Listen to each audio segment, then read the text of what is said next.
Hello friends, in this video we are going to learn how to clone a Git repo. Very easy and very basic one. So here you have two steps. Whether you need to download that zip, then you will go and extract it. Else another method is git clone. Copy this one, go to a terminal where you want to take a clone. So go to that folder. So I'm going to take my folder ls, which it is, the name is Magento 2.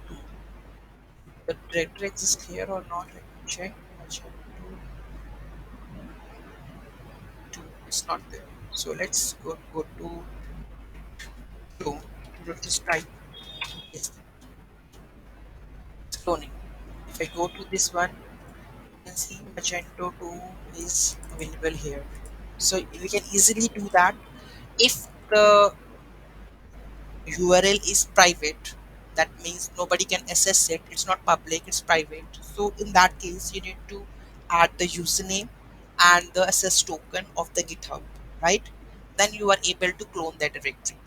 This is the way that you can clone a directory successfully in your system. Thank you so much for watching this video. Have a great day.